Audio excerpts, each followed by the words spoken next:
బర్రెలక్క మళ్ళీ కాలు దువ్వుతోంది. రానున్న సార్వత్రిక ఎన్నికల బరిలో నిలిచి గెలిచేందుకు అస్త్రశస్త్రాలను సిద్ధం చేసుకుంటుంది. ఈ విషయాన్ని స్వయంగా బర్రెలక్క అలియాస్ కర్నె శిరీష ప్రకటించారు. నాగర్ కర్నూల్ లోక్సభ స్థానం నుంచి స్వతంత్ర అభ్యర్థిగా బరిలో దిగనున్నట్లు ఆమె తెలిపారు. అందుకోసం అవసరమైన ఏర్పాట్లు చేసుకుంటున్నట్లు పేర్కొన్నారు. అయితే గత అసెంబ్లీ ఎన్నికల్లో నేర్చుకున్న పాఠాలను దృష్టిలో ఉంచుకొని రానున్న ఎన్నికల్లో ఆచితూచి అడుగులు వేయనున్నట్లు బర్రెలక్క తెలిపారు. ఇక తెలుగు రాష్ట్ర రాజకీయాన్ని బర్రెలక్క బాగానే వంట పట్టించుకున్నారని, అందుకే రాజకీయాన్ని వదలాలనుకుంటున్నారని నెటిజన్లు సెటైర్లు వేస్తున్నారు.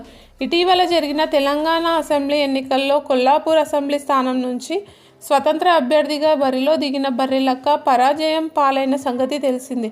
అయితే ఎన్నికల బరిలో దిగాలంటే బ్యాంక్లో మనీ ఉండాలి, బ్యాక్గ్రౌండ్లో మజిల్ పవర్ ఉండాలి, అలాగే మాయా మర్మంతో పాటు జిమ్మిక్కు చేసే తెలివితేటలు సైతం ఉండాలి.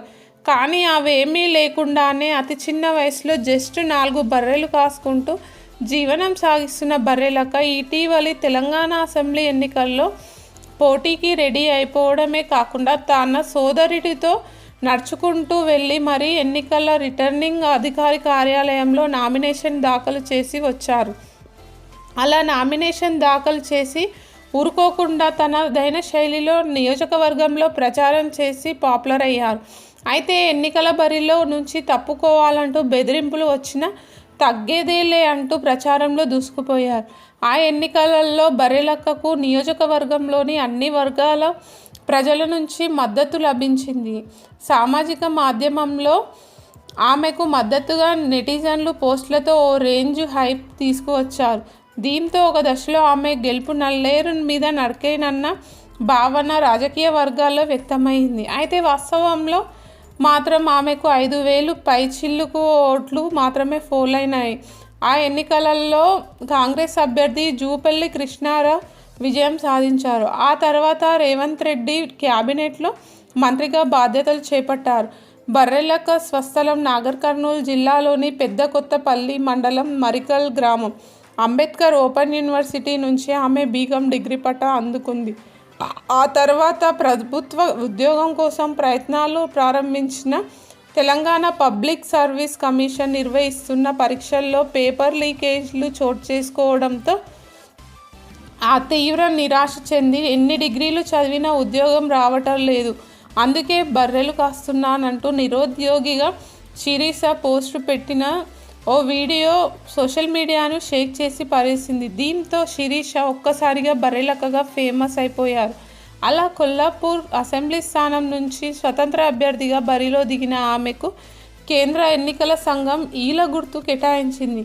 మరోవైపు నిరుద్యోగుల ప్రతినిధిగా శిరీష తన ప్రచారంలో భాగంగా యూట్యూబ్లో ఓ పాటను సైతం విడుదల చేశారు. ఆ పాట యూట్యూబ్లో తెగ వైరల్ అయ్యింది. ఇంకోవైపు బర్రెలక్క గురించి కేంద్రపాలిత ప్రాంతం యానాం ప్రభుత్వ ప్రత్యేక ప్రతినిధి మల్లాడి కృష్ణారావు సోషల్ మీడియా ద్వారా తెలుసుకొని ఆమె ఎన్నికల ప్రచారం కోసం ₹1,00,000 నగదు విరాళాన్ని అందజేశారు. అలాగే ఆ తర్వాత ఆమెను స్వయంగా కలిసి మరింత ఆర్థిక సాయం అందించడమే కాదు, ఈ ఎన్నికల్లో ఫలితం ఎలా వచ్చినా నిరుత్సాహపడకుండా ముందుకు సాగాలంటూ ధైర్యం చెప్పారు. అలాగే జేడీ లక్ష్మీనారాయణ సైతం బర్రెలక్కను కలిసి తన మద్దతు సైతం ప్రకటించడమే కాకుండా చిన్న వయసులోనే బర్రెలక్క రాజకీయాల్లోకి రావడాన్ని ఆయన స్వాగతించారు.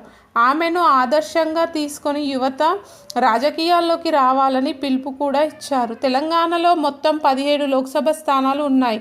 వాటిని కైవసం చేసుకునేందుకు సీఎం రేవంత్ రెడ్డి తనదైన శైలిలో వ్యూహాత్మకంగా అడుగులు వేస్తున్నారు. అలాగే అసెంబ్లీ ఎన్నికల్లో అధికారం కోల్పోయాం, ఈ లోక్సభ ఎన్నికల్లో అయినా సత్తా చాటాలంటూ గులాబీ బాస్ కేసీఆర్ ఫ్యామిలీ కృతనిశ్చయంతో ముందుకు దూసుకుపోతుంది. అలాంటి వేళ ఈ బర్రెలక్క ఎన్నికల్లో నిలబడి ఏ మేరకు విజయం సాధిస్తుందన్నది చూడాల్సిందే. ఎన్నికల్లో నిలబడితే నిధుల రూపంలో రూపాయలు అందుతున్నాయని, అలా కష్టపడకుండానే నగదు వస్తుందని బర్రెలక్క బాగానే గ్రహించారని, అందుకే గెలుపుతో పని లేదు కానీ నగదుతోనే పని అన్నట్లుగా బర్రెలక్క వ్యవహార శైలి ఉందనే ఓ ప్రచారం సైతం